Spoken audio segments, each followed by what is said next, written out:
অভিনেত্রী প্রার্থনা ফারদিন দিঘি শিশু শিল্পী হিসেবে অভিনয় করে সবার নজরে আসেন তিনি। অভিনেত্রী মার কাছ থেকেই দিঘি রপ্ত করেছেন অভিনয়ের গুণ।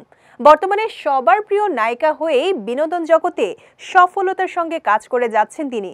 শোনা যাচ্ছে গোপনে প্রেমও করছেন এই অভিনেত্রী। বিষয়টি নিয়ে নিজেই মুখ খুলেছেন দিঘি।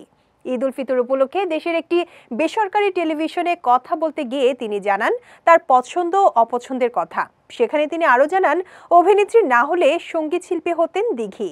ইউটিউবার তৌহিদ আফ্রিদির সঙ্গে আপনার প্রেমের গুঞ্জন রয়েছে।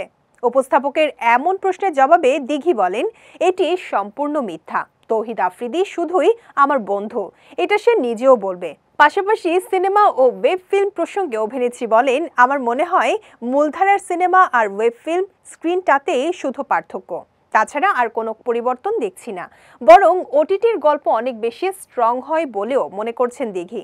তৌহিদ আফ্রিদি ও দিঘিকে অনেক সময় টিকটক ভিডিও এবং স্থির চিত্রে ঘনিষ্ঠভাবে দেখা গেছে। কিছু ভিডিওতে আবার তাদের বেশ মজা করতেও দেখা গেছে। প্রেমের গুঞ্জন সেখান থেকেই শুরু হয়েছে বলে মনে করছেন অনেকেই। চলচ্চিত্রে অভিনয়ের আগে গ্রামীণ ফোনের বিজ্ঞাপনে অভিনয় করে সকলের নজরে আসেন দিঘি। একমাত্র ওয়ালটন এসি দিচ্ছে 1 বছরের রিপ্লেসমেন্ট গ্যারান্টি এবং কম্প্রেসরের 10 বছরের গ্যারান্টি। কাজী হায়াত পরিচালিত কাবুলিওয়ালা দিঘি অভিনীত প্রথম চলচ্চিত্র। 2021 সালে তুমি আছো তুমি নেই সিনেমার মাধ্যমে অভিনেত্রী হিসেবে চলচ্চিত্রে অভিনয় শুরু করেন দিঘি।